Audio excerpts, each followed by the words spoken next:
L'actualité automobile. Faites le plein. Un parcours bien contrôlé. C'est le Guide de l'auto. La référence depuis 1967.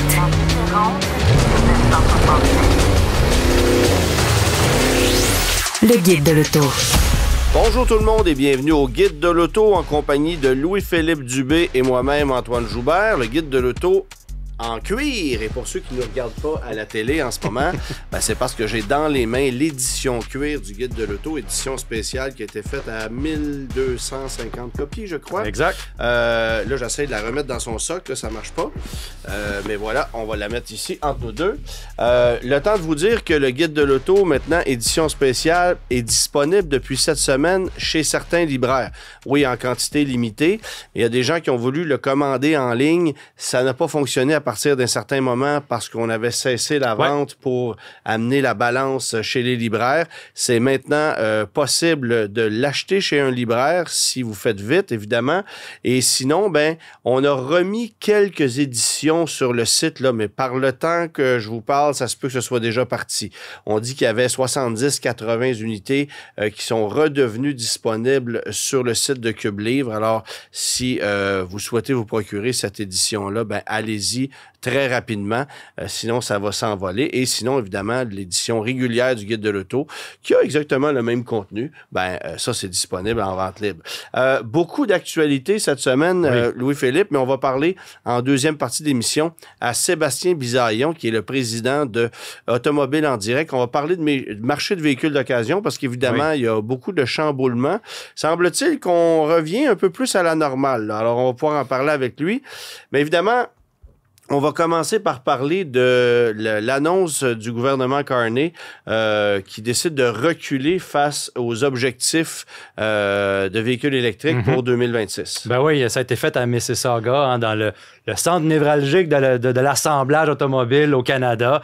Et évidemment, on essaie de donner le moral aux troupes, donner le moral à cette industrie-là qui fait, bon an, mal an, 1,3 million de véhicules au Canada par année, 150 000 personnes qui sont employées dans le secteur manufacturier. Fait que, évidemment, le premier ministre a un devoir de donner un petit peu de confiance, surtout enlever la pression. Je pense que c'était ça l'essentiel de la conférence de presse, c'est d'enlever la pression sur les manufacturiers. Parce que les manufacturiers sont arrivés au gouvernement et ils ont dit, écoutez, on veut rester chez vous, on veut continuer à faire des véhicules malgré l'incertitude politique, mais avec la demande de vendre 26 % je pense que c'était ça, 26 % de véhicules électriques en 2026. Alors que les ventes régressent de quoi, 40-50 % en ce moment, là? Oui, exactement. Ouais. Donc, on parle au Canada, là, dans le deuxième quart, c'est 39,2 % de recul pour les véhicules électriques. Au Québec, 38,1 % dans le deuxième quart.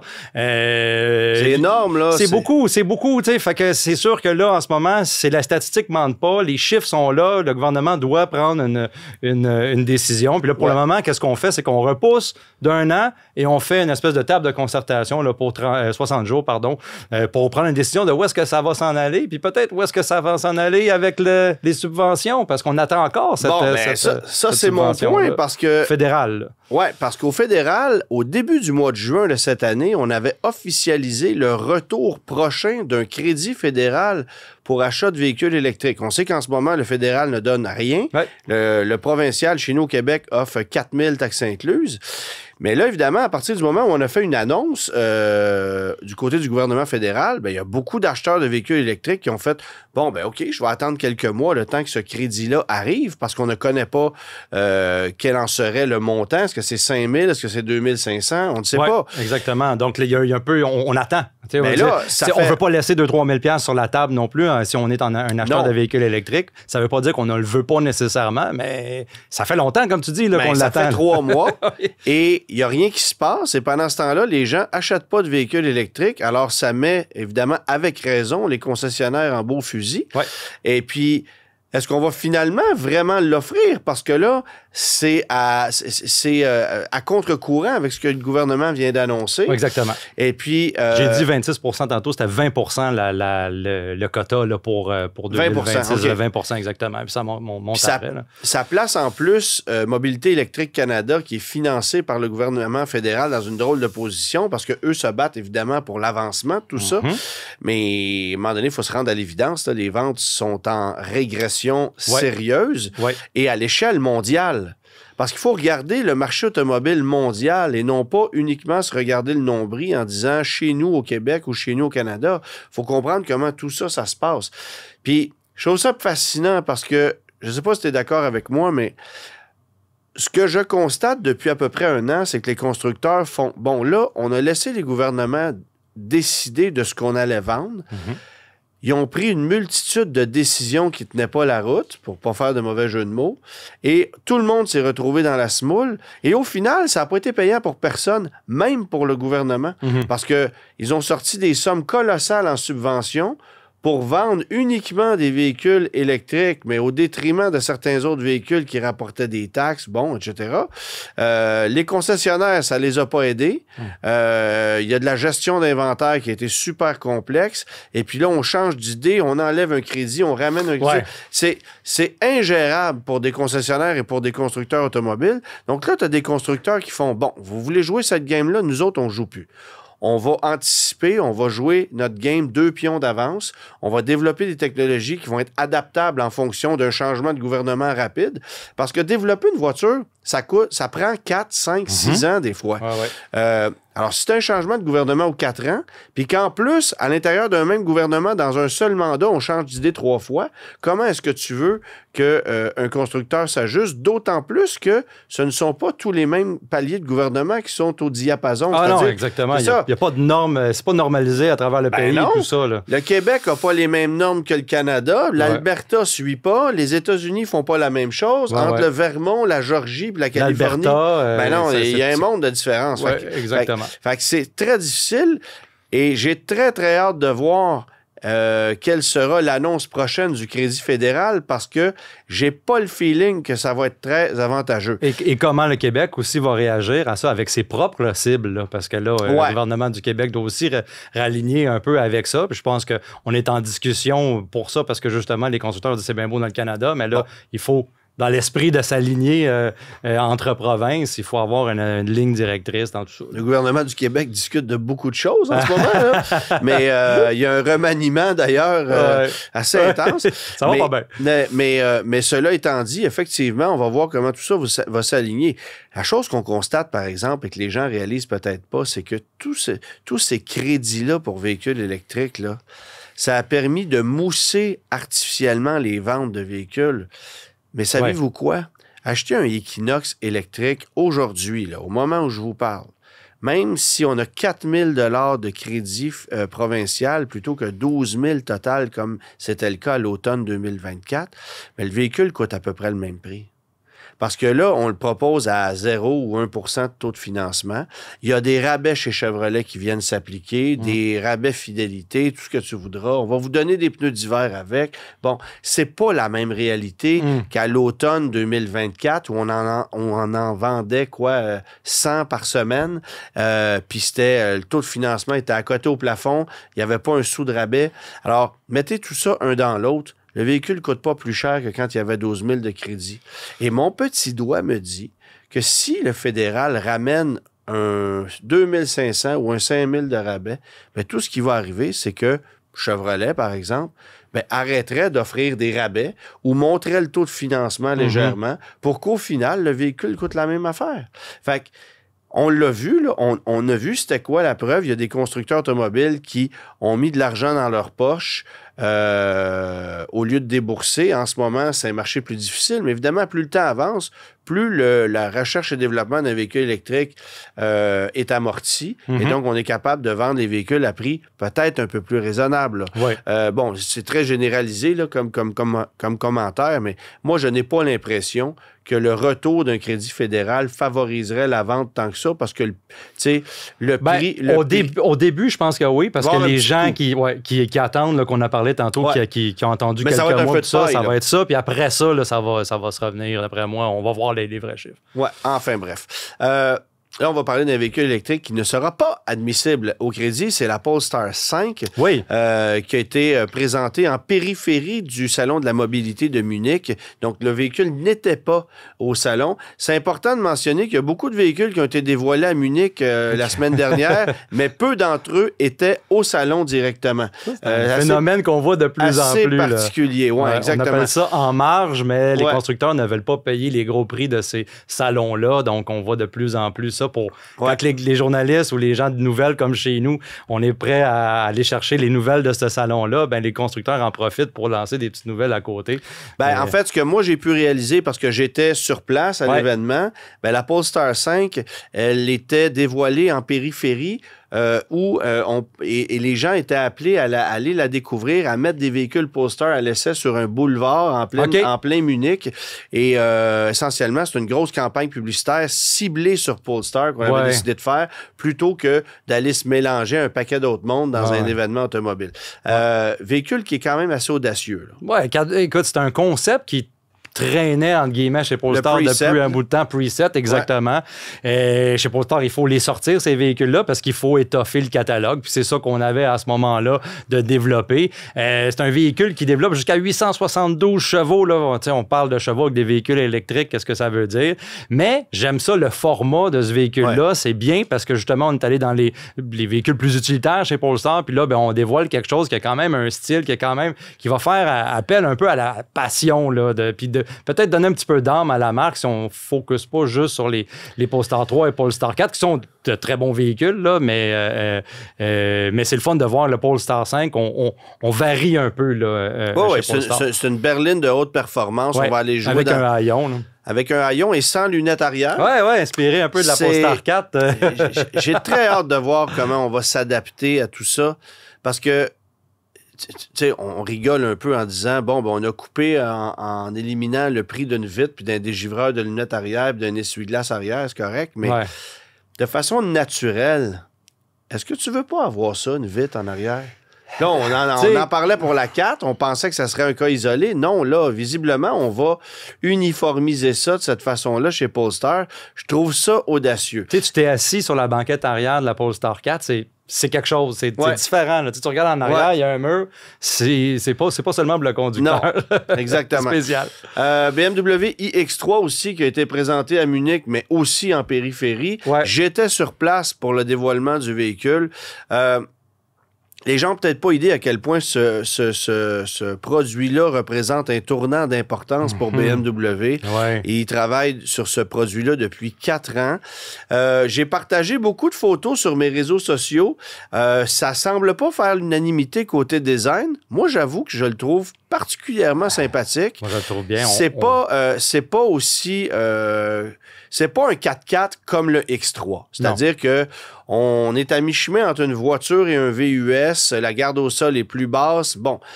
J'aime beaucoup le rappel d'une calandre qui ressemble à celle d'une BMW 2002 des années 70. Et puis, c'est un petit peu en angle, là, cette malgré ça, un CX de 0.22, ce qui est exceptionnel. Donc, aérodynamique, c'est génial. 640 km d'autonomie annoncée ou anticipée. Et selon les normes EPA, pas WLTP. Donc, ça commence à être très sérieux. Mais on n'a pas nommé la taille de la batterie. Et moi, j'ai posé des questions parce qu'évidemment, je voulais en savoir un peu plus sur cette batterie-là qui va avoir des cellules plus performantes de nouvelle génération qui permet justement d'aller chercher davantage d'autonomie. On peut ravitailler la batterie jusqu'à une vitesse de 400 kW. Donc ça aussi, c'est impressionnant. Ouais. Mais elle n'est pas moins lourde. Alors oui, on a plus d'autonomie, plus d'efficacité, plus de vitesse de recharge, mais on ne perd pas au niveau du poids. Et ça, c'est peut-être le point qui me déçoit un peu. Ouais. On verra pour la suite. Puis évidemment, ce véhicule-là fait appel à une nouvelle architecture qu'on va retrouver aussi sur la future i3. Et il y a cette nouvelle planche de bord avec cet écran, le iDrive 9, sans commande rotative. Là, c'est écran direct avec une visualisation tête haute, mais qui a cette particularité d'être reflété à la base de la grandeur du pare-brise. Ouais. Ça donne un peu l'impression de ce qu'on a chez Lincoln. Mais chez Lincoln, c'est un vrai écran. Alors que ça, c'est Ouais, uniquement... c'est une projection. C'est une projection, Ouais, exactement. C'est vraiment bien fait. J'ai eu l'occasion de jouer avec un peu dans le prototype. On avait conduit un prototype en France de ce véhicule-là. Puis avec l'écran là, central, on glisse des tuiles vers cette projection-là. Tu peux personnaliser tout ça. Et puis je trouve que en conduisant le véhicule, jamais j'ai trouvé que ça faisait obstruction à ma vision. Au contraire, je pouvais voir des informations sans aller là avec mes yeux, juste devant. Je trouve que ça va être une bébelle qu'on peut jouer avec, mais par contre, ça l'a servi durant la conduite de ce prototype-là. Et puis, juste conduire le véhicule pour le poids, là, on avait déjà parlé à une autre émission que... le prototype qu'on avait conduit, on avait choisi une suspension qui était mécanique, pas une suspension pneumatique, une suspension mécanique avec assistance hydraulique, ce qui faisait que ça donnait une sensation de conduite naturelle. Puis moi, c'est ça qui a sorti de ce véhicule-là. Ouais. Le modèle de production va venir, puis on va voir peut-être qu'il va y avoir des changements. Mais je disais que BMW avait fait un effort en disant, on va y aller dans le mécanique, mais on va moduler les moteurs, tu sais, avec le Heart of Joy, qui appelle BMW, qui est capable de distribuer le couple, etc., jouer avec le freinage, la suspension aussi avec la composante dynamique de la suspension. Donc, on essaye là, chez BMW de dire, regarde, on ne veut pas faire des chars électriques plates, puis avoir un peu plus de temps au volant, on va pouvoir peut-être dire notre verdict, mais j'ai hâte de voir ce que ça va donner en production. Parce que c'est 463 chevaux pour cette version-là. Il y aura des modèles M, évidemment, qui vont arriver ultérieurement. Là, on ne s'arrêtera pas là, c'est sûr. Mais c'est pas uniquement la plateforme, c'est tout le système infodivertissement qui va se refléter aussi dans la prochaine série 3, qui, elle, va probablement garder le même châssis que le X3 actuel, mais va avoir un langage esthétique s'apparentant à ce que vous avez vu là et un habitacle plus moderne. Là. Ça, c'est la première application, le iX3, de cette nouvelle technologie-là. Le véhicule va arriver à la fin du printemps 2026 chez nous, mais on dit comme modèle 2026. Alors, on verra si ça sera toujours ça, parce que je trouve ça tardif pour lancer un véhicule en mi-année, mais c'est ce qu'on a comme objectif chez BMW. Et il y aura uniquement des versions 4 roues motrices chez nous, mais il y aura aussi des versions propulsées pour le marché américain. GLC EQ, ça a été dévoilé à peu près en même temps. Véhicule directement en compétition avec le iX3. J'ai pu le voir, il y en avait un au salon de la mobilité à Munich. Pas convaincu de son look. 3/4 arrière, là, on dirait vraiment un Hyundai. Là. Ça n'a pas de personnalité. C'est sûr que la partie avant, tu sais que c'est une Mercedes parce qu'on t'a planté une grosse calandre illuminée. Mais c'est pas un GLC qu'on connaît actuellement. Je trouve que ça manque peut-être un peu de cachet, sauf que technologiquement, ça a l'air plus convaincant que les EQE actuellement qu'on abandonne d'ailleurs. Écoute, c'est ce qu'ils appelait le EQC SUV dans le fond. Qu'est-ce qui était supposé d'être le EQC SUV? Tu vois, j'ai de la misère dans les nomenclatures encore. C'est pas mal d'alphabet. C'est pas mal de l'alphabet. C'est jamais sorti tel que c'était supposé sortir, ce EQC SUV-là, parce que justement, c'était le EQE SUV puis EQS SUV qui n'ont pas connu de succès, fait qu'on est allé un petit peu... C'est le même designer, hein? C'est Gordon Wagoner. Gordon Wagoner, c'est un gars qui a fait le modèle EQ dans l'électrique, un gars qui a beaucoup de talent, mais qui est quand même arrogant dans ses designs. J'ai eu l'occasion de m'entretenir avec lui une couple de fois, puis c'est comme j'avais posé une question, je dis... Dans les modèles EQ, on parlait du EQE puis EQS, qu'est-ce que tu as moins aimé compromettre? Parce qu'on regarde une classe S, puis une classe S, c'est ça, puis puis dire, moi, j'ai rien compromis dans ces voitures-là, puis ça s'est fini là. Donc, on voit vraiment que c'est un peu... mais là, on voit qu'il a changé un peu son fusil d'épaule. C'est pas parfait comme design, mais on commence à se blender un petit peu plus dans les véhicules thermiques, dans le look que les gens aimaient, parce que je pense que la réponse des modèles EQ, ça n'a pas été très bon chez Mercedes. Le ID Cross, on a présenté ça aussi à Munich. C'est un genre de petit véhicule qu'on aimerait bien avoir chez nous. Là. Ça n'arrivera pas, mais fallait lancer un produit comme ça parce que les Chinois cognent aux portes et arrivent avec une multitude de produits. Écoute, je peux te nommer des compagnies comme Geely, le JAC, BYD, Xpeng. Ils avaient plusieurs véhicules là-bas. Ils ont pratiquement volé la vedette de l'événement. Bon, évidemment, c'est un événement de mobilité où il y avait énormément par exemple, d'exposants sur la conduite autonome, justement sur la visualisation tête haute, sur les rétroviseurs caméra qu'on peut installer en après-marché. Bref, énormément de L'intelligence trucs. artificielle. Oh, beaucoup. Ouais. Mais les Chinois étaient présents et ont profité de l'événement pour dévoiler des véhicules qu'on fabrique en Chine, mais qui sont uniquement destinés au marché européen. Et ça, c'est de plus en plus impressionnant.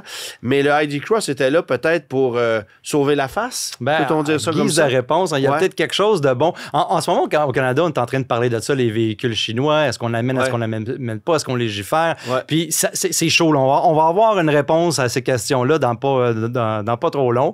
Par contre, le fait que Volkswagen dévoile un ID Cross comme ça, qui est un concept, on le rappelle, ça montre que les constructeurs legacy, là, pour dire les grands constructeurs européens, ont une réponse à ça. Puis ils vont peut-être dire, ben regarde, il va y avoir des véhicules chinois pas cher, on va commencer à titiller un peu le marché avec des affaires que peut-être que les gens vont pouvoir avoir accès à sans que ça soit trop dispendieux. On parle pas de prix, évidemment. Par contre, c'est peut-être un bon côté de ça en Europe. Là, on va falloir voir comment que ça a l'air au Canada puis aux États-Unis. Les deux grandes régions on est encore très réticents parce qu'ailleurs, en Amérique du Sud, puis tout ça, on a accepté les véhicules chinois. Mais de voir que Volkswagen libère ça, je trouve ça que... Tu sais, je l'ai vu, puis je me suis dit, c'est le genre de véhicule qui rivaliserait bien ici avec, par exemple, le Rivian, là, R3X. On en parlait avant d'entrer en ondes. Ça serait le genre de véhicule aventurier, petit, peut-être abordable électrique. Oui, mais je vois ça aussi comme une belle rivalité avec ce qu'on va lancer chez Nissan, la Leaf, par exemple. Ce genre de produit-là, plus urbain, mais avec un petit look façon VUS. Là, on sait avec très une garde au sol plus élevée. Oui, mais sans que ce soit excessif. C'est un format véhicule. Là. C'est un format voiture. Là, mais ici, chez nous, en Amérique du Nord, avant que ça arrive, il y a bien d'autres choses à faire. Là, on a des problèmes d'importation de Atlas en ce moment. On va mettre parce que les Atlas sont faits à Chattanooga. Alors, évidemment, on va mettre l'emphase sur le Tiguan, le Taos, ce genre de produits-là pour vendre chez nous. La Jetta qui perd un peu du terrain, mais bon. Évidemment, ce qui est électrique, c'est pas évident non plus là, en ce moment. Des ID Buzz, en passant, si ça vous tente, là, 0% de taux de financement, puis il y a des beaux rabais. Là. Ça colle un peu chez les concessionnaires. On a dévoilé la 911 Turbo S hybride 2026. Là, ça commence à être violent. Là. Parce que moi, j'ai conduit la GTS T-Hybrid. Tu la mets à l'essai en ce moment, au moment où on se parle. Là, c'est une autre dimension. Où ça va arrêter? Écoute, 701 chevaux, c'est un chevaux de plus que la GT2 RS en 2019, qui était particulièrement puissante. On a 61 chevaux de plus que la Turbo S de l'ancienne génération. Écoute, c'est le moteur T-Hybrid qu'on connaît, qui est à simple turbo, mais là, dans la GTS, on a ajouté un turbocompresseur à assistance électrique, donc on est capable d'aller chercher encore plus de puissance, encore plus de réponses, j'imagine. Puis comme tu l'as dit, la GTS, on l'a essayé. Ça fonctionne très bien pour moi, bas mot. Comme j'avais dit, j'avais trouvé qu'on perdait un peu cet aspect puriste qu'on donnait à la GTS dans le passé par un petit ajout de poids, par le fait qu'elle était rendue... Tu sais, au niveau des performances de l'ancienne turbo, pratiquement, mais on nivelle tout le temps vers le haut, sauf que là, on ajoute du poids. Est-ce que la technologie T-Hybrid est à ce point attrayante pour la clientèle? C'est une question qu'on peut se poser. N'empêche que, sur le plan dynamique, ça reste une sacrée machine. Oui. Ça fait des chiffres extraordinaires pour quelqu'un qui veut aller dans cette classe-là de véhicules dans la gamme 911. Mais ce qui est le fun de la gamme 911, puis on en parlait également avant d'entrer en onde, c'est qu'on est quand même capable d'avoir une bonne diversité motrice là, avec les moteurs. On parle de la 911T, par exemple, qui a le moteur de base, mais qui est plus légère que toutes les autres, puis qui a toujours 388 chevaux. C'est quand même très acceptable comme puissance pour ce petit véhicule-là. Donc, c'est sûr que quand on arrive dans les GTS, les turbos, etc., c'est toute une autre gamme de prix, c'est toute une autre gamme. Puis les gens, la technologie, c'est comme si j'ai l'impression, quand on parle aux propriétaires de 911, c'est comme, moi, je veux le meilleur, je veux le plus gros moteur, je veux la plus grosse technologie, je veux la plus grosse affaire. Mais ce qu'on se rend compte, par exemple, chez Ferrari, c'est que depuis l'arrivée des hybrides rechargeables, là, c'est de la dépréciation violente sur certains modèles.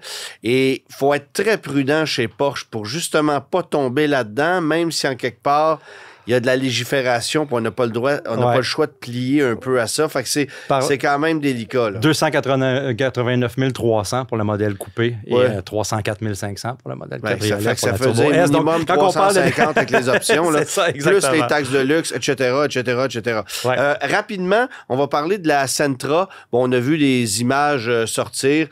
C'est probablement une version qui vient de l'Asie ou du marché européen. Oui, exactement. Mais d'après moi, c'est pas le véhicule de production officiel nord-américain, mais ça donne une idée sur ce qu'on va retrouver chez nous. C'est rien de très, très excitant. Là. Écoute, j'ai regardé ces photos-là, puis c'est la Nissan Sylphy, en fait, qui est en Chine. Qui est vendue, c'est ça, dans les marchés asiatiques. Le devant, là, ça me faisait penser à une Peugeot 508. Ils ont comme une espèce de devanture un peu... je trouve que c'est bien travaillé, c'est correct, c'est pas extraordinaire, mais il faut savoir qu'est-ce qui va arriver un peu mécaniquement pour voir qu'est-ce que ce véhicule-là va offrir chez nous. On s'en va l'essayer dans quelques semaines. C'est ça. Fait qu'on va, mais on aura des versions, on aura chez nous probablement des versions SR, un peu plus habillées, un peu plus dynamiques. Un peu plus chromées aussi. Mais attendez-vous pas à avoir des moteurs turbo super puissants où on jouera pas la carte de la sportivité avec ça. D'après moi, ça va rester une voiture assez grand public, assez standard comme approche. Un petit mot rapidement là, sur le rassemblement de Mazda MX-5 qui a eu lieu chez nous, dans le fond, à Pointe-Claire, au bureau chef régional de Mazda Canada. Ça a été un pas pire succès. 250 et plus Mazda MX-5 qui se sont retrouvés là, avec Marc Lachapelle, notre collègue, qui s'était présenté là-bas au volant d'une Miata 90. Lui qui avait mis à l'essai à l'époque la Mazda Miata pour le guide de l'auto. Et si vous procurez le livre qui est ici, vous allez voir un reportage dans lequel il fait justement référence à son premier essai de la Mazda MX-5 qu'il avait fait à Hawaï, si ma mémoire est bonne. Alors, ça a été un grand succès pour ça. Tu étais présent d'ailleurs. Oui, absolument. Avec Marc, justement. Puis ça faisait un peu un clin d'œil. On apportait un petit peu du guide de l'auto là-bas. Puis qu'est-ce que j'ai trouvé le plus drôle, c'est que d'être avec tous ces propriétaires de Miata-là, MX-5, tout ça, c'est... Tu sais, quand tu vas dans un rassemblement de Mustang, t'as comme un conducteur de Mustang type. Tu vas dans un rassemblement de Jeep, t'as un conducteur de Jeep type. Mazda, Miata... C'est un peu tout le monde. C'est un peu tout le monde. T'as les plus vieux qui ont des véhicules extrêmement, bien d'origine, entretenus, etc. Puis à l'autre bout du spectre, t'as le jeune qui a passé sa Miata au Sazal puis qui a mis un moteur LS dedans. Et tous ces gens-là sont ensemble chez Mazda. C'était tellement drôle et parlent entre eux autres de leur expérience en tant que propriétaire de Miata. Je trouve que c'était vraiment un bon groupe. Oui, absolument. Le guide de l'auto. Parcours l'actualité automobile sans dérapage ni accrochage. On reçoit aujourd'hui Sébastien Bisaillon, qui est président d'Automobile en direct. D'après moi, c'est un nom que vous connaissez. Évidemment, on voulait parler avec toi, Sébastien, du marché du véhicule d'occasion. On a entendu beaucoup de choses au cours des derniers mois, notamment le fait que les voitures se faisaient rares, que les prix avaient augmenté. On voulait rectifier ça un peu, Louis-Philippe et moi. Parle-nous du prix d'un véhicule d'occasion là, en ce moment sur le marché. On est début de l'automne 2025. Ça se situe comment peut-être par rapport à l'année passée? Bien, cette année, c'est sûr que ça fait du bien. Là. On sent qu'on est revenu à une normalité d'après COVID. Là. Vraiment, là, ça a été long, l'atteinte? Ça a été quand même long. Là. Je te dirais, après le COVID, tout le monde sait les prix ont monté. Ça n'avait pas d'allure. Là. Même à un moment donné, les véhicules d'occasion étaient plus chers qu'un neuf. Là. Puis depuis après le COVID, là, il y a eu 2 années. Là. L'année passée, là, tout le monde en parlait. Là, il y a eu une grosse baisse des valeurs, là, un 7-8% de novembre à mars. Là, il y a eu une grosse baisse des valeurs de véhicules d'occasion. De façon générale ou sur des catégories plus spécifiques? De façon générale. De façon générale. Puis en 2022, il y en avait eu aussi une première. Il y a eu comme deux baisses de ramener ça à la normalité. Parce que c'était un marché artificiellement élevé, là, avant. Exactement. Ça. Exactement, mais il n'y avait tellement pas d'auto, autant dans le neuf, que c'était la raison pourquoi les véhicules d'occasion avaient monté, parce que les gens avaient besoin de véhicules. C'est sûr que les véhicules, ils se vendaient quand même, mais c'était très cher. Là, puis c'était dur de prévoir ce qui se passait. Là, il y avait tellement d'incertitudes avec les manques de véhicules, les puces. Là, aujourd'hui, depuis un an, je te dirais, depuis un an, là, ça c'est vraiment... après la baisse, là, on a une grosse baisse. Là. Avril, mai, l'année passée, ça a été là, nos inventaires, nous autres, on a vraiment là, liquidé, puis on a vendu nos véhicules à perte là, pour se remettre au niveau du marché. OK. Puis cette année, là, on est vraiment revenu comme de la normalité. Le printemps, les véhicules ils ont commencé à monter ce printemps. Puis aujourd'hui, les autos qu'on achète puis qu'on revend sont moins chers que les autos qu'on a achetées au mois d'avril. Fait que tu sais, il y a vraiment là... Ouais, puis Ce qui est contraire un peu à l'affirmation que Auto Hebdo avait lancée, comme quoi le prix des véhicules usagés avait monté de 6-7 là, ou à peu près, j'ai pas le chiffre exact, mais je sais que tu avais été un peu frustré par cette affirmation-là. Comment t'expliques, évidemment, ces chiffres-là qui ont été dévoilés par Hebdo par rapport à ta réalité du marché? Bien, je pense que qu'est-ce qu'ils ont dit, c'est pas faux. Parce que les autres, dans le fond, leur inventaire total de véhicules d'occasion démontre que les véhicules disponibles sont plus chers qu'avant. Parce qu'il y a plus de gros véhicules de luxe. Plus de véhicules de luxe, plus de véhicules presque neufs. OK. Mais quand on regarde chez nous, depuis le COVID, avant on avait des autos là, entre 15 000 et 100 000 dans notre inventaire. Nous autres, depuis le COVID, on n'a plus d'autos pratiquement haut de 40 000. Puis cette année, tu regardes notre inventaire, 90 de notre inventaire, il y a des véhicules 25 000 et moins. Vous avez décidé volontairement de changer votre marché ou est-ce que la valeur a réellement baissé sur certains produits? On a décidé de changer notre marché à cause des taux d'intérêt qui ont monté, et à cause de la rareté. Nous autres, on s'est dit, les véhicules neufs ont tellement augmenté, on va se focusser pour avoir le plus de véhicules moins chers dans nos inventaires. Parce que c'est ce qui se vend vite puis ce qui tourne vite. Exactement. Fait que oui, peut-être que le total qu'il y a à vendre dans le marché, les véhicules sont plus chers, mais pas chez nous, en tout cas. Ça, c'est certain. Puis les valeurs, quand on les achète, autant les véhicules plus chers, là, dans 40 000 et plus aussi, les valeurs sont revenues à la normalité. Là. Puis les dépréciations, ils s'en vont avec une ligne normale. Puis, J'imagine à cause de ça, vous roulez plus. Là. Ça rentre puis ça sort plus rapidement que si, par exemple, vous aviez des véhicules, comme vous disiez avant, qui étaient 60, 80, 90. Là, maintenant, vous prenez cette décision-là parce que ça tourne. Là. J'imagine que votre inventaire tourne plus rapidement. C'est sûr qu'un véhicule moins cher tourne plus rapidement aussi, mais on a toujours eu un inventaire qui tournait rapidement. On ajuste tout le temps le prix en conséquence, puis le véhicule, il faut que ça roule chez nous. Là, on n'a pas le choix. Mais disons, on prend un exemple, là, je dis n'importe quoi, là, un Ford Escape usagé de 4 ans. Est-ce que ce véhicule-là se vend 6, 7, 8 % plus cher que l'année passée ou c'est carrément le contraire? Non, c'est moins cher que l'année passée. C'est moins cher que l'année passée. Oui. Donc, autrement dit, le parc automobile global vaut plus cher dans l'occasion, mais de façon individuelle, les véhicules, si on les compare à ce qu'ils étaient l'année passée, valent moins cher. C'est juste qu'il y a plus de grands véhicules de luxe ou des véhicules, comme tu mentionnais, plus récents sur le marché d'occasion. C'est clair. OK. Je veux qu'on parle du marché de l'électrique, parce qu'évidemment, ça a été un marché très artificiellement gonflé, particulièrement au Québec. Je sais que tu es capable d'aller t'approvisionner, notamment en Ontario, pour des véhicules électriques, des trucs comme ça. Mais c'est sûr qu'il fut une époque où tu mettais la main sur des véhicules électriques à haut prix parce qu'on se battait aux portes pour en avoir, alors que là, c'est tout le contraire. La transition de cette chute de valeur et de demande, comment tu as composé avec ça? Puis comment est-ce que tu es capable d'anticiper comment le marché va se positionner, sachant que ça tourne, le vent tourne de bord tellement rapidement. C'est tout un art là, pour vous autres d'être capable de s'ajuster en fonction de décisions gouvernementales qui impactent pas juste le marché du neuf, le marché de l'usager aussi, là. Oui, parce que nous autres, c'est sûr, on suit toujours le marché du neuf. Le marché du neuf est plus haut. Nous autres, les véhicules d'occasion montent. C'est sûr, ça suit. Mais pour le véhicule électrique, parce que je sais qu'on parle tout le temps que le véhicule électrique, ils ont eu des prix gonflés. Moi, je pense que ça a été général. Là. Ça n'a pas été juste les véhicules électriques. C'est sûr qu'il y a eu beaucoup de nouveaux véhicules électriques. Fait qu'on a focusé là-dessus. Puis on a vu, là, d'ailleurs, comme les Tesla, là, qu'il y a eu des baisses de prix incroyables. Ceux qui avaient acheté des Tesla à ces prix-là au début. Moi, je vois ça pareil comme les nouveaux modèles qui sortent.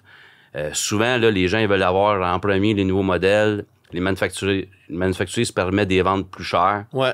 C'est sûr que ceux qui achètent au début les nouveaux modèles sont plus perdants, mais le marché se replace parce qu'à un moment donné, les ventes baissent, puis le manufacturier, je pense qu'il avait prévu ça. Puis, tu sais, nous autres, dans le récent, c'est plus risqué. Si on achète tout de suite, parce que c'est dur de savoir ça va être quoi la stratégie dans la prochaine année, mais quand on achète des véhicules, nous autres, qui ont 3, 4, 5 ans, mais là... 1 an, 2 ans, 3 ans, 4 ans, c'est facile de pouvoir évaluer si on fait des bons achats. Mais une affaire qu'on comprend pas encore, puis je sais pas si quelqu'un va pas me l'expliquer, il y a un phénomène, c'est comme un autosport. On arrive l'automne, là, les véhicules électriques, ils se vendent moins dans nos cours. L'automne, l'hiver, c'est parce que nous autres, on se parlait de ça justement dans notre meeting des achats. On dit pourquoi? Moi, je pense que c'est pas supposé, c'est artificiel cette affaire-là. Parce que c'est une voiture que tu utilises à l'année, c'est pas comme une décapotable. Nous autres, on pense que c'est à cause des autos qui avaient 200 d'autonomie au début. Puis là, t'arrivais l'hiver, t'as la moitié d'autonomie. C'est sûr que le monde n'en veut pas l'hiver. Mais là, aujourd'hui, avec des autonomies de 400, 450, 500, moi, c'est sûr qu'il y a un enjeu pareil l'hiver. Mais on a hâte de voir cette année. Là-dessus, en tout cas, l'année passée, ça a fait encore la même chose. Les véhicules électriques, l'automne, ils étaient plus durs à vendre puis ils étaient moins chers aussi. Et tu vas être plus prudent dans l'achat de tes véhicules électriques dans les prochains mois qu'au printemps. C'est quand même particulier. Ouais. C'est comme un autosport, mettons. Un autosport, le monde, ils veulent avoir ça l'été puis le printemps. Fait que là, les prix montent. Janvier, février, mars. Tu payes pas une Corvette le même prix en ce moment que tu la payes au mois d'avril. C'est ça, exactement. Mais il y a ce phénomène-là dans l'électrique aussi. Puis on a de la misère à comprendre, mais on pense que c'est à cause des autonomies des premiers modèles, des premières versions. Mais j'ai hâte de voir cette année. Mais c'est quand même plus difficile d'anticiper, évidemment, quelle sera la valeur d'un véhicule électrique dans 6 mois, dans 1 an pour un modèle X. Que si... Puis je parle pas du Tesla Model X, là, je parle modèle... Un modèle quelconque. Je pourrais dire modèle XY, mais je règle pas mon cas. Enfin, bref. Que si tu regardes un Honda CR-V, le Honda CR-V, sa courbe de dépréciation, tu es capable de la dessiner avec précision sur 10 ans. Les véhicules électriques ou certains modèles plus particuliers, là, c'est plus difficile. Moi, je pense parce que c'était nouveau. Moi, je pense que c'est vraiment ça. Je pense pas... Parce que les véhicules électriques, c'est hyper populaire chez nous. Là. Puis nous, on n'a pas de subvention. Là. Le véhicule qu'on a acheté usagé qui a déjà une subvention, on le vend chez nous. C'est hyper populaire. La demande est là. Moi, je pense que c'est à cause que c'était superficiellement... Artificiellement élevé. Oui, c'est ça, exactement. Artificiellement élevé. Oui, parce que vous avez un inventaire de véhicules électriques quand même considérable. Là. Quand on roule ça à 15 à Laval, là, on les voit alignés. Là. Il y a le choix là. Puis de plus en plus, on peut dire que les gens, ils ont peur aussi d'acheter une certaine génération de véhicules électriques parce que les générations avancent tellement rapidement avec les mises à jour, etc., des véhicules qui ont eu des problèmes, puis là, on les met à jour, on change les batteries. Je pense à la Chevrolet Bolt, par exemple, ou quelque chose comme ça, qui ont eu des problèmes.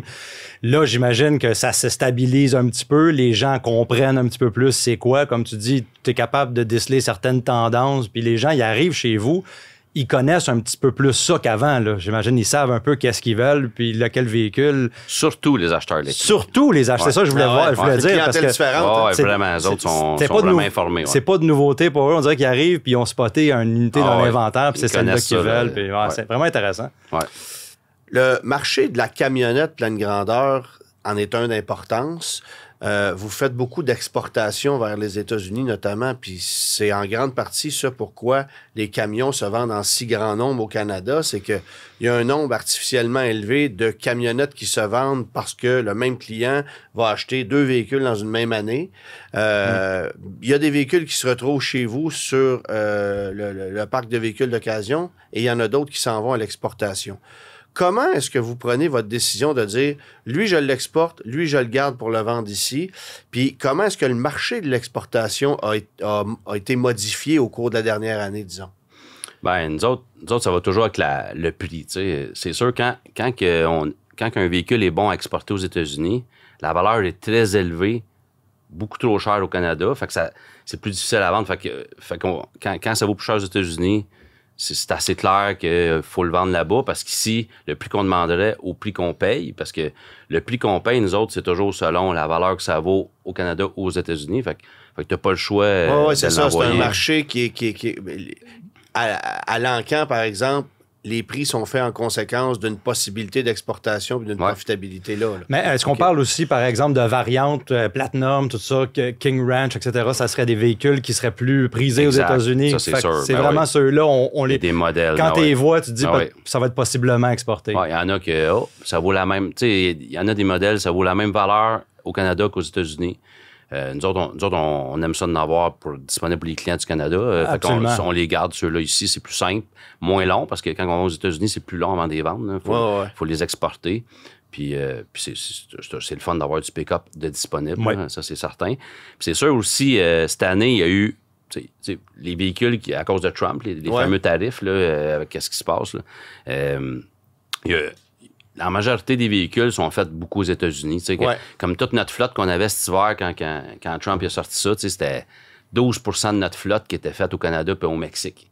Fait que là, mois de janvier, on achète plus de pick-up du Canada au Mexique en cas, puis on va continuer juste dans ceux qui est fabriqué aux États-Unis. Puis ça n'a pas changé, c'est juste qu'on a plus de mêmes modèles fabriqués aux États-Unis qu'on exporte. Vous arrêtiez d'acheter des véhicules de fabrication canadienne parce que pour l'exporter. C'est ça, c'était plus exportable. Fait que si le numéro de série commence par 2 ou par 3... ça valait plus la peine, non? Ça valait plus la peine. À cause des tarifs, OK. Alors que tu peux aussi regarder à l'inverse un camion fabriqué au Canada qui est pas... sur lequel il ne s'implique pas que tarif. Parce que tu n'achètes jamais de camions aux États-Unis pour les amener au Canada, j'imagine. Non. Ça c'est comme impossible. Là. Non, trop cher. Bon. La tendance du marché actuellement, c'est quoi? Qu'est-ce que les gens recherchent? Est-ce que tu perçois des acheteurs qui sont plus rationnels que jamais? Les gens ont-tu envie de se faire plaisir? Est-ce qu'il y a un nouveau type de véhicule qui se vend plus qu'à une certaine époque? Écoute, c'est un marché qui est... Les gens, là, la situation financière des gens est plus difficile. Les gens, ils ont plus de misère à pouvoir se payer un véhicule comme qu'ils veulent. C'est une tendance, ça, c'est clair, depuis quelques années. Là. Le portefeuille des Québécois est plus serré. Ouais. On n'est pas surpris de ça. C'est la raison pourquoi qu'on a décidé, nous autres, de changer notre type d'inventaire pour vraiment aller dans le moins cher, plus accessible. Puis, ça a vraiment fait une différence. Là, ça aide beaucoup. Parce que, évidemment, bon, on en parlait hors d'onde un peu avant, le financement, le crédit, l'acceptation au crédit, c'est aussi un enjeu beaucoup plus important qu'il y a quelques années où à peu près tout le monde passait au crédit. Oui, vraiment. Ça a été... les banques, premièrement, quand le COVID est arrivé, il y a des banques qui sont retirées. Là, BMO, là, ils ont fait plus de financement automobile là, pour les particuliers. Okay. Ça a enlevé déjà une grosse banque qui ne finançait plus. Ensuite de ça, toutes les banques qui ont financé pendant le COVID, les véhicules étaient tellement chers qu'ils ont financé des véhicules trop chers. La situation des consommateurs est devenue plus serrée. Il y en a beaucoup qui ont remis des véhicules. Les pertes pour les banques des véhicules aujourd'hui qui valent beaucoup moins cher, là, ils ont des plus grosses pertes. Fait que là, les banques sont super frileux parce que présentement, ils vivent des stress. Là. Présentement, ils perdent beaucoup d'argent. Fait que là, le crédit est beaucoup, beaucoup plus sévère. C'est vraiment... C'est pas mal plus difficile. Ils se sont tirés dans le pied un peu parce que en surfinançant un véhicule dont la valeur n'était pas aussi élevée, ils voyaient qu'il y avait une augmentation de risque que le client soit en défaut de paiement puis qu'ils doivent saisir le véhicule. Là. J'imagine qu'il y a eu ça aussi. Puis il y a eu le phénomène des ballons aussi. Là, je pense qu'on est plus prudent de ce côté-là. Là, des ballons de 15-20 000 sur des voitures. Pour expliquer aux gens, une ballon, ce que c'est grosso modo financer une dette sur l'ancien véhicule, sur l'achat du nouveau. Là, si tu as acheté une fourgonnette usagée à 25 000 puis que tu dois 15 000 en équité négative sur ton ancien véhicule, la fourgonnette t'achète à 40 000, et pas 25 000. Ça, tu peux pas faire ça 2-3 fois. Là. C'est rendu plus difficile. Oui. Tu sais, comme je parlais avec des banques, là, mettons, avant, là, ils prenaient un repo, là, un client qui payait plus. Tu sais, il y avait des pertes de 2-3 000. Aujourd'hui, c'est des pertes de 6, 7, 8 000, 10 000 du véhicule. Puis il y en a beaucoup plus qu'avant. Fait que c'est difficile. Il y a beaucoup de banques qui sont retirées aussi dans le 2e, 3e chance au crédit chez nous aussi. Fait qu'il y a beaucoup moins de prêteurs puis des règles plus sévères. Puis il y a plus de compétition, donc les taux augmentent. Ouais. La ligne entre la 2e et la 3e chance au crédit, là, explique-la nous donc. Parce que, évidemment, tu sais, on voit ça souvent là, chez des commerçants. Là. Première, 2e, 3e chance au crédit, aucun cas refusé. Quand tu es rendu à la 3e, là, ça va plus bien. Là. Ben, écoute, tu sais, souvent, il y a des situations familiales qui font en sorte que les gens, des fois, des séparations, des pertes d'emploi. Tu sais, c'est beaucoup des véhicules que c'est les gens qui n'ont pas payé, mettons, ils ont remis un véhicule, ils ont fait des prêts, ils ont fait des faillites. C'est vraiment, quand tu as fait une faillite, ben, tu peux plus te financer. Il y a des banques en deuxième, troisième chance au crédit qui ont des conditions puis qui font des exceptions. Okay. Avec certains clients. Puis c'est à vous de réussir à passer ces clients-là au crédit puis de les aider à ce que ça puisse se faire. Mais encore faut-il que le client s'aide après en faisant ses paiements. C'est ça qui arrive. Là. Exactement, oui. OK. Le plus gros enjeu en ce moment, c'est quoi? Est-ce que ça prend des véhicules qui sont moins âgés ou qui ont moins de kilométrage pour être plus facilement finançables? Parce que financer un véhicule qui a 175 000 km, ça commence à être un petit peu plus difficile. Ça, ouais. Mais c'est les deux, je te dirais. Il faut que ça soit moins cher et qu'il y ait un kilométrage qui est bien. Là. Mais c'est pour ça qu'on vend des autos moins de luxe, là, des plus petites autos, puis moins équipées. Puis c'est des kilométrages plus bas puis moins chers. C'est vraiment... En même temps, si tout le monde cherche ça dans le marché de l'occasion parce que la demande est de ce côté-là, j'imagine que les prix doivent pas être super compétitifs si tu décides d'aller chercher des véhicules à l'encan ou auprès des particuliers. Il faut quand même que tu payes ces véhicules-là. Oui, mais mettons, il y a 2 ans, là, c'était la folie. Les valeurs de ces véhicules-là, c'était vraiment... là. C'était vraiment trop cher. Okay. Mais les gens voulaient tellement. Puis là, on est depuis un an. Tout est plus stable. Ouais, là, on est revenu avec des valeurs qui ont du bon sens. Puis les autos, on n'a pas de misère à trouver des véhicules présentement. Même on refuse. Là, on moderne nos achats. Là, on peut en avoir plus. Là. Parce qu'on s'était parlé l'année passée, puis tu me disais, écoute, on achète à peu près tout ce qu'on peut. Ouais, c'était pas facile. Ah ouais, hein? Mais mettons du COVID, là, à chaque année, ça s'est amélioré. Puis là, je te dirais, on est revenu comme en 2019, là, 2020, là, juste avant le COVID. Là. Puis t'anticipes une année 2026 encore plus confortable?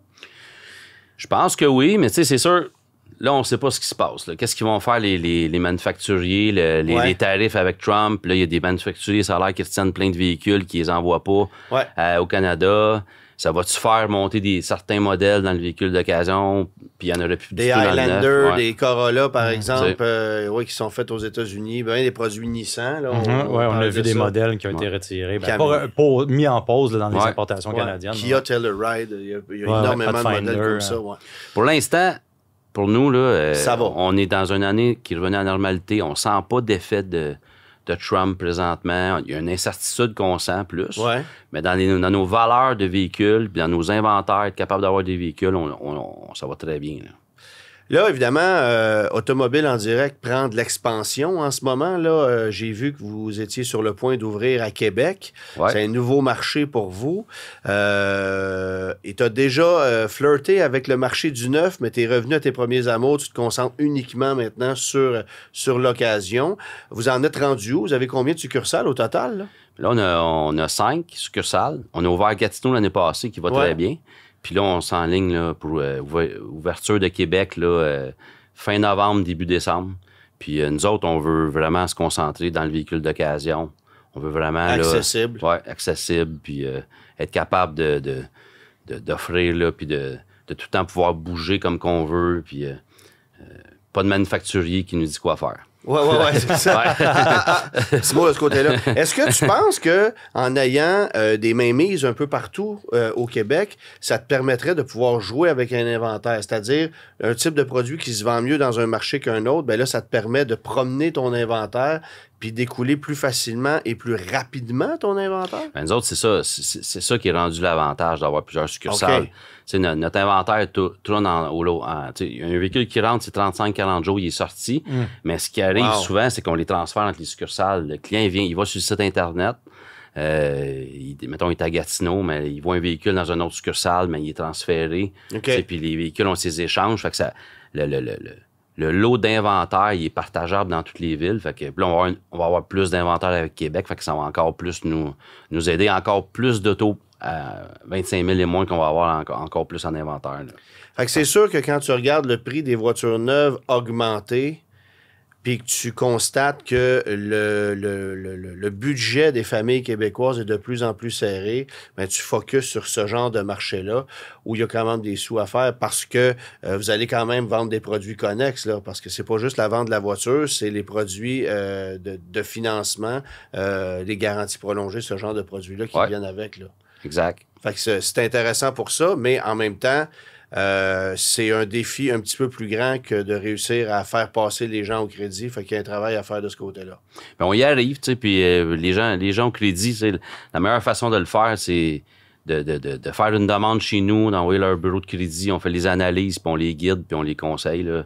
Si vous voulez le savoir, là, nous autres, c'est pas long. Là, c'est pas long de pouvoir de donner l'heure juste aux gens. Là.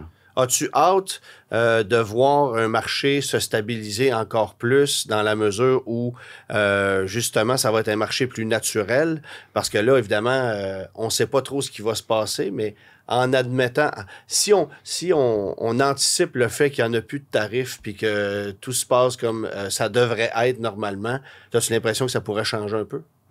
Moi, je pense que la normalité est arrivée. Là, on sent l'incertitude. Il n'y a pas de...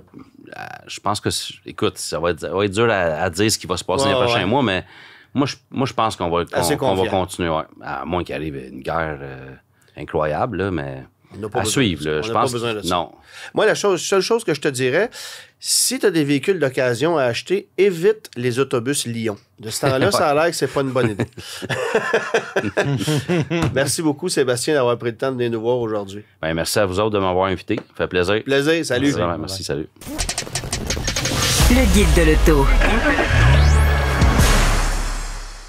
Louis-Philippe, évidemment, cette semaine, tu mets à l'essai la Porsche 911 GTS T-Hybrid. Tu pourras nous en reparler la semaine prochaine. Oui. Mais en attendant, tu as ramené les clés cette semaine aussi de la Crown Signa de Toyota. Une voiture avec laquelle on n'a pas énormément d'objectifs au niveau des ventes. Ça se vend même moins que la précédente Venza, mais on savait que ça serait ça un peu chez Toyota. C'est un véhicule que j'adore, mais évidemment... C'est champ gauche, puis on se demande c'est quoi. Tu la regardes un peu, la Crown Signa, tu te dis, OK, ça a l'air d'un petit utilitaire, mais il n'y a pas très gros, familial, un peu avec un look familial. Moi, je trouve ça cool quand même. C'est un véhicule que j'ai aimé regarder, mais l'essayer... J'ai été surpris. La conduite... c'est une Lexus. C'est une Lexus. C'est bien assemblé à l'intérieur. C'est super. Tu sais, bon, la puissance, c'est un moteur... c'est 240 forces avec la motorisation hybride, qui n'est pas rien d'excitant, évidemment. Mais est-ce qu'on aimerait ça avoir la Hybrid Max qu'on a, par exemple, dans la berline, qui se vend encore 3 fois moins? C'est un bon point, parce que justement, je trouve qu'avec le look du véhicule, on pourrait aller chercher peut-être cet acheteur-là qui recherche le milieu entre l'utilitaire et la familiale. Tu sais, c'est comme 6 litres au 100, comme consommation, c'est rien. C'est que c'est raffiné, c'est insonorisé, c'est confortable. 702 litres de volume de chargement en arrière du rayon en configuration normale. Donc, un véhicule super polyvalent. Moi, honnêtement, là, si vous voulez regarder dans quelque chose qui est champ gauche un peu, là, en tant que petit utilitaire, c'est quelque chose mais de grande qualité. Tu sais que ça va durer ad vitam aeternam. On aime bien ça. Puis le confort, etc., le rouage intégral. Tu sais, c'est quand même bien adapté pour notre climat. Puis, except si on fait des 21 pouces. Là. Ouais, ça c'est... Bon, 21 pouces chez nous, ça va vous prendre des roues plus petites l'hiver, ça c'est sûr, parce que ça cogne un peu dur. C'est surtout pas adapté à nos nids de poules puis à tout ce que nos routes à quoi ressemblent. Mais c'est souvent le cas. C'est une phrase bizarrement tournée que je viens de faire. Mais enfin bref, un produit quand même impressionnant. Puis en tout cas, j'ai bien aimé ça. Donc oui, à voir pour la Crown Signa. Mais toi, tu as essayé un véhicule un petit peu plus spécial, je pense, le Chrysler Grand Caravan 2025. Oui, et c'est tout le temps qu'on avait cette semaine. Non, sans blague. Fourgonnette Chrysler Grand Caravan de base noire. J'avais vraiment... Pour ça, je disais spécial, de base noire. Tu sais, les véhicules de location, Jean Légaré, là, c'est ça. J'ai pas grand-chose à dire à part le fait que je sais pas où Chrysler se situe avec ça dans la mesure où, écoute, c'est 51 000 $. Les taux de financement de location sont zéro avantageux. C'est comme si on faisait tout pour plus en vendre.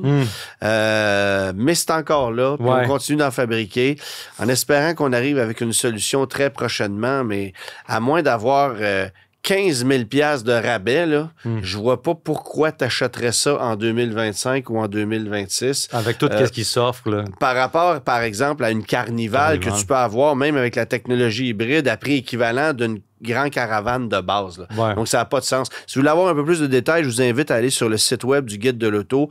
J'ai fait un clip dans mon garage où je parle un peu plus de cette fourgonnette-là parce que je l'avais stationnée au garage. J'ai eu plus de fun à faire ma chronique qu'à la conduire.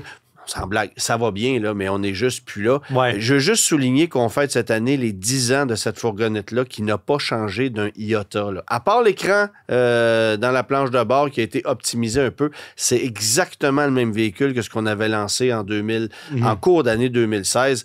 Ça commence à être un petit peu déplorable. Ouais. On se retrouve la semaine prochaine. Merci tout le monde d'avoir été là pour une autre émission du Guide de l'auto. Bonne semaine. Tous les épisodes du Guide de l'auto sont disponibles en podcast sur l'application et le site cube.ca.